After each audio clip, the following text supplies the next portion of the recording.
The morning sun cast long shadows across the grand courtyard of Kensington Palace as 10-year-old Prince George walked alongside his grandfather, King Charles III, during one of their regular private tours of the royal grounds. The young prince had always been fascinated by the stories his grandfather told about the palace's history, but today something different caught his attention.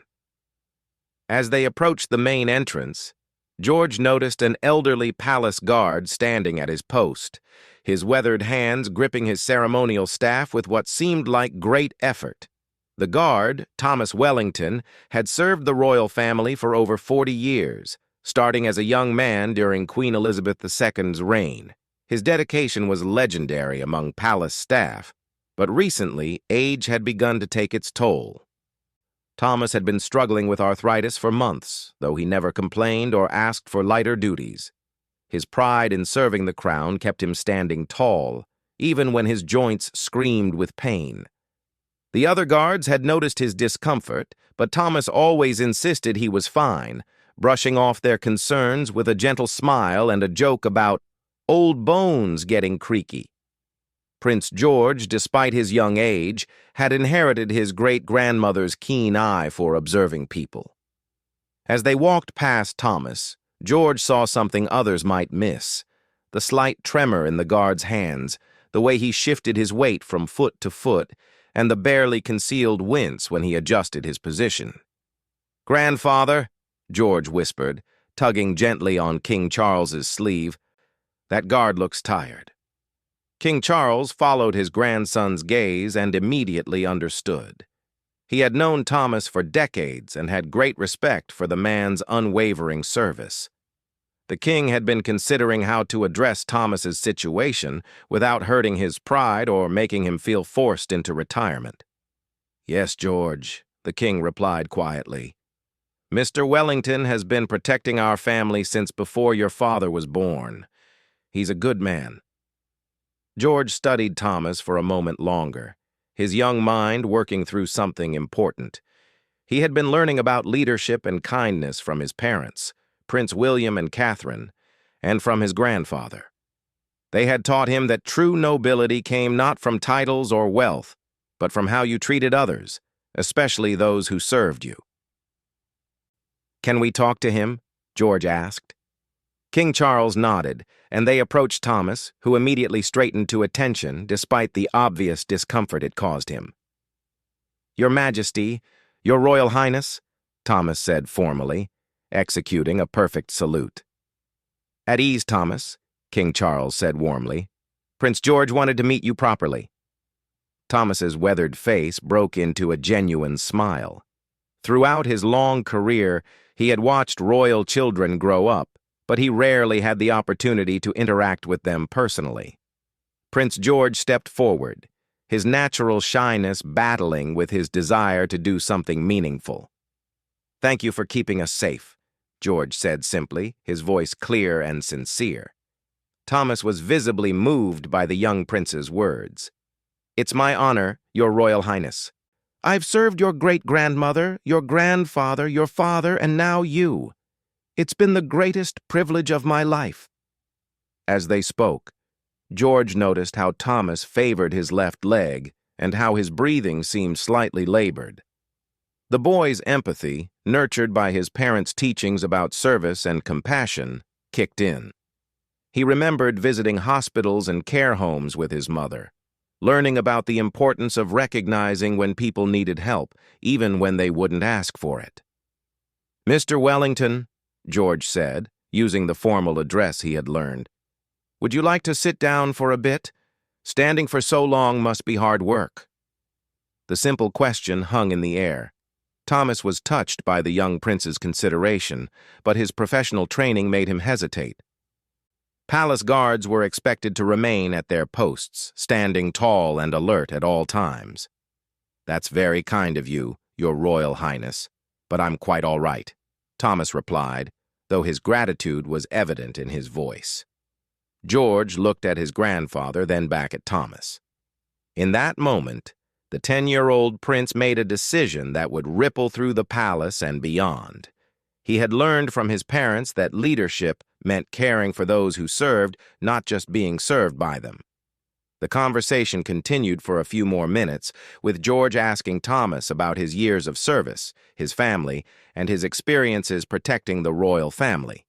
With each question, the young prince demonstrated a maturity and genuine interest that surprised even his grandfather. As they prepared to continue their walk, George's mind was already working on something.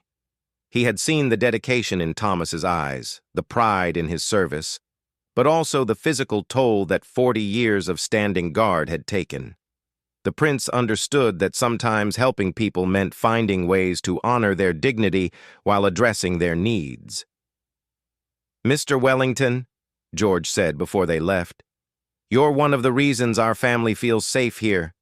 Thank you for everything you do." Thomas stood a little straighter, his chest swelling with pride.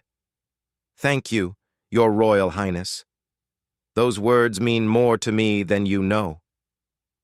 As they walked away, King Charles placed a hand on his grandson's shoulder. "That was very thoughtful of you, George." "He looked like he needed someone to notice him," George replied simply. The rest of their walk was quieter. But both the king and Prince George were thinking deeply about their encounter with Thomas. For George, it was a moment of growing awareness about responsibility and compassion. For King Charles, it was a proud reminder of how the next generation was learning the true meaning of royal duty. That evening, as the palace settled into its nighttime routine, George couldn't stop thinking about Thomas Wellington. He thought about the man's dedication, his obvious discomfort, and his unwavering commitment to service. The young prince understood that sometimes the people who serve you best are the ones who need your service in return. Unknown to everyone else, Prince George was already forming a plan in his mind. He had learned from his parents that small gestures could have big impacts, and that true leadership meant taking care of those who took care of you. The seeds of what would become known as the gesture that stilled the palace were already taking root in the young prince's compassionate heart. The next morning would bring new opportunities for George to act on his growing understanding of what it meant to be not just a prince, but a good person. The palace guards, including Thomas Wellington, had no idea that their daily routine was about to be touched by an act of kindness that would become legendary within the palace walls. 3 days had passed since Prince George's conversation with Thomas Wellington, and the young prince hadn't forgotten the encounter. During his lessons with his private tutor, his mind often wandered to the elderly guard and the obvious discomfort he had been trying so hard to hide. George had always been an observant child, but this experience had awakened something deeper in him. At breakfast with his parents, Prince William and Catherine, he found himself asking questions about the people who worked at the palace. "Mummy," George said over his morning porridge, "do the guards ever get to rest during the day?" Catherine looked up from her tea, noting the serious expression on her son's face. "They have breaks, darling, and they work in shifts. Why do you ask?" "I met Mr. Wellington with grandfather. He's been guarding our family for 40 years, but he looked very tired." Prince William and Catherine exchanged glances. They had raised their children to be aware of others, and to understand their privileged position came with responsibilities, not just benefits. They were pleased to see George developing this awareness naturally. "People who serve for a long time sometimes find their jobs becoming harder as they get older," Catherine explained gently. "It's important to notice when people might need help, even if they don't ask for it. Like when grandfather needed help with his reading glasses, but he kept squinting at papers instead of asking someone to hand them to him," George asked. "Exactly like that?" William smiled, proud of his son's growing emotional intelligence. That afternoon, George asked his detective protection officer if they could walk through the palace grounds again. The officer, who had grown accustomed to the young prince's curiosity about palace life, agreed readily.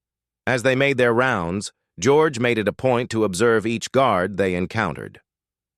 He noticed how some of the younger guards stood easily at their posts, while others, particularly the veteran staff members, showed subtle signs of fatigue or discomfort.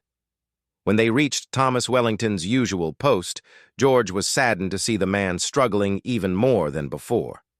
Thomas's face was pale, and he was leaning slightly against the wall behind him, though he tried to maintain his professional posture when he saw the prince approaching. "Good afternoon, Mr. Wellington," George said politely. "Good afternoon, Your Royal Highness," Thomas replied, straightening up with considerable effort. George noticed the man's hands were shaking slightly more than before, and his breathing seemed labored. The young prince's heart went out to the dedicated guard who was clearly pushing himself beyond his physical limits out of loyalty and pride. "Mr. Wellington, have you eaten lunch today?" George asked, a plan beginning to form in his mind. "I'll have something when my shift ends, Your Royal Highness," Thomas replied. "When does your shift end?" "Not for another 4 hours, sir." George's eyes widened. The idea that this elderly man would stand for 4 more hours without rest or nourishment troubled the young prince deeply. In that moment, he made a decision that would become the talk of the palace staff for years to come. "Mr. Wellington, would you do me a favor?" George asked. "Of course, Your Royal Highness. What can I do for you?" "I need someone to help me with something in the palace library. Someone with experience and wisdom. Someone who knows the history of this place. Could you help me?" Thomas looked confused but honored. "I'd be happy to help in any way I can, Your Royal Highness, but I'm not sure I should leave my post." George turned to his protection officer. "Could you please ask someone to cover Mr. Wellington's position? I really need his help with a special project." The protection officer, understanding the prince's compassionate intent, immediately made the necessary arrangements. Within minutes, another guard had taken Thomas's position, and the elderly man was walking alongside Prince George toward the palace library. As they walked, George chatted easily with Thomas, asking about his family, his years of service, and his memories of the palace. The gentle pace of their walk gave Thomas a chance to rest his legs, and the conversation helped take his mind off his physical discomfort. Once they reached the library, George had Thomas sit in one of the comfortable leather chairs while he explained his supposed project, researching the history of the palace guard uniforms for a school presentation. In reality, George simply wanted to give the dedicated man a chance to rest in a dignified way. "Mr. Wellington, you must know so much about how things have changed over the years," George said, settling into a chair across from Thomas. Thomas's eyes lit up as he began sharing stories from his 4 decades of service. He told George about the changes he had witnessed, the different members of the royal family he had protected, and the evolution of security procedures over the years. As Thomas spoke, George noticed the color returning to his face and the tension leaving his shoulders. The chance to sit down and share his experiences was clearly doing the elderly guard a world of good. After about an hour, George had one of the palace staff bring them tea and biscuits. "For our research session," he explained to Thomas, who was touched by the young prince's thoughtfulness. "Your Royal Highness, this is incredibly kind of you, but you don't need to—" "Mr. Wellington," George interrupted gently, "you've spent 40 years taking care of my family. The least I can do is make sure you have a cup of tea and a biscuit." Thomas's eyes filled with tears. In his decades of service, he had been respected and appreciated, but never had a member of the royal family shown him such personal consideration. The young prince's gesture touched him deeply. As they continued their conversation, other palace staff members began to notice what was happening. Word spread quietly through the corridors that Prince George had essentially given one of their most dedicated guards a respite disguised as assistance with a royal project. The gesture resonated throughout the palace community. Long-serving staff members who had watched George grow up were impressed by his developing character. Younger staff members saw an example of the kind of leadership they hoped to serve under in the future. Meanwhile, George was genuinely enjoying Thomas's stories. The guard had a wealth of knowledge about palace traditions, amusing anecdotes about various royal pets over the years, and insights into how the monarchy had adapted to changing times. "Mr. Wellington, do you have children?" George asked during a pause in their conversation. "3 grown children and 5 grandchildren, Your Royal Highness. My granddaughter Emma is about your age." "What does she like to do?" Thomas smiled broadly as he talked about his granddaughter's love for horses and her dreams of becoming a veterinarian. George listened attentively, asking questions and showing genuine interest in Thomas's family life. As the afternoon progressed, George realized he had learned as much from Thomas as he hoped Thomas had benefited from the rest. The prince was beginning to understand that service was a two-way street, and that the people who dedicated their lives to protecting his family deserved recognition not just for their duty, but for their humanity. When it was finally time for Thomas to return to his duties, he stood up from the comfortable chair with significantly more ease than he had shown that morning. The rest, the nourishment, and especially the acknowledgement of his value as a person had revitalized him. "Your Royal Highness, thank you for this afternoon. It's been an honor to help with your project." "Thank you, Mr. Wellington. I learned so much from you today." As they walked back through the palace corridors, Thomas's step was noticeably lighter. Other staff members they passed could see the positive change in his demeanor, and word of Prince George's thoughtful gesture continued to spread. By evening, the story had reached the ears of senior palace officials, Prince William and Catherine, and eventually King Charles himself. Rather than seeing it as a breach of protocol, they recognized it as evidence of George's growing understanding of true leadership and compassion. The following morning brought an unexpected development that would make Prince George's gesture even more meaningful than anyone could have anticipated. Thomas Wellington arrived at the palace as usual, but something was different. His step was lighter, his posture straighter, and there was a renewed energy in his movements that hadn't been seen in months. The other guards noticed immediately. James Morrison, a younger guard who had worked alongside Thomas for several years, was amazed by the transformation. "Thomas, you look like a new man today," James commented as they prepared for their morning briefing. Thomas smiled broadly. "I had the most extraordinary afternoon yesterday with Prince George. That young man has given me something I didn't realize I needed." "What's that?" "He reminded me that my years of service matter, that my experience has value beyond just standing at a post. He made me feel like a person, not just a uniform." Word of Thomas's improved condition and spirits spread through the palace staff like wildfire. The housekeeping staff, the kitchen workers, the gardeners, and even the senior administrators had all heard about Prince George's thoughtful gesture. More importantly, they had seen its positive effect on one of their most respected colleagues. At the morning briefing, the head of palace security, Colonel Patricia Hayes, noticed the change in Thomas immediately. She had been wrestling with the difficult decision of how to address his declining physical condition without damaging his pride or forcing him into unwanted retirement.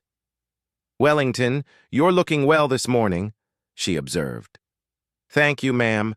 I had a very refreshing afternoon yesterday working on a special project with Prince George." Colonel Hayes had already heard about the library session from the protection officers. She was impressed not only by the young prince's compassion, but by his instinctive understanding of how to help someone while preserving their dignity. Later that morning, Prince George was having his regular tutorial session when his grandfather, King Charles, knocked on the classroom door. "Might I borrow Prince George for a moment?" the king asked the tutor. As they walked together through the palace gardens, King Charles brought up the previous day's events. "I heard about your research session with Mr. Wellington yesterday," the king said with a knowing smile. George looked up at his grandfather with slight concern. "Was I not supposed to do that?" "On the contrary, George, you did something very special. You saw someone who needed help and found a way to help them that preserved their pride and honored their service. That's what real leadership looks like. I just thought he looked tired, and I remembered what you taught me about taking care of the people who take care of us. King Charles stopped walking and knelt down to his grandson's eye level. George, in my many years, I've learned that the true measure of a leader isn't how many people serve them, but how well they serve those people in return. You understood that instinctively yesterday. That afternoon, something unprecedented happened. Prince George was walking through the main palace corridor when he encountered Thomas Wellington at his post. As usual, the guard snapped to attention and saluted. But then Prince George did something that caused everyone in the corridor to stop what they were doing. He saluted back. Not with the casual wave that royals typically offer in acknowledgement, but with a proper, respectful military salute that he had obviously practiced and perfected. The corridor went completely still. Palace staff, visitors, and other security personnel all witnessed the moment when a 10-year-old prince offered a formal salute to a palace guard. The gesture was unprecedented and profoundly moving. Thomas Wellington's eyes filled with tears as he maintained his position, but his chest swelled with pride and emotion. In 40 years of service, he had never received such recognition from a member of the royal family. The other guards present were equally moved. James Morrison later described the moment as the most beautiful thing I've ever seen in my years of service. The gesture represented everything they hoped their dedication meant to the family they protected. Word of the salute spread through the palace within hours. By evening, everyone from the newest kitchen assistant to the most senior advisors had heard about Prince George's respectful acknowledgement of Thomas Wellington's service. The story reached Prince William and Catherine at dinner that night. Their son recounted the day's events matter-of-factly, not realizing the profound impact his actions had created. I learned how to salute properly from the captain of the guards, George explained. I thought Mr. Wellington deserved a proper salute after all his years of protecting our family. Catherine reached across the table and took her son's hand. George, what you did today was very special. You honored a man who has dedicated his life to serving our family. It just seemed like the right thing to do, George replied simply. The ripple effects of Prince George's gesture continued to spread. Thomas Wellington, energized by the recognition and respect he had received, began mentoring younger guards, sharing his decades of experience and wisdom. His renewed enthusiasm for his work became an inspiration to the entire security team. Colonel Hayes took notice and created a new position for Thomas, Senior Training Advisor for Palace Guards. The role allowed him to use his experience while reducing the physical demands of constant standing and patrol duties. Thomas accepted the position with gratitude and pride. The palace staff began referring to the incident as the day the palace stood still because of the moment when everyone stopped to witness Prince George's salute. But more than that, it became a symbol of the young prince's developing character and his understanding of mutual respect and service. 3 weeks later, Thomas Wellington received an unexpected invitation to join the royal family for a private tea ceremony in recognition of his 40 years of service.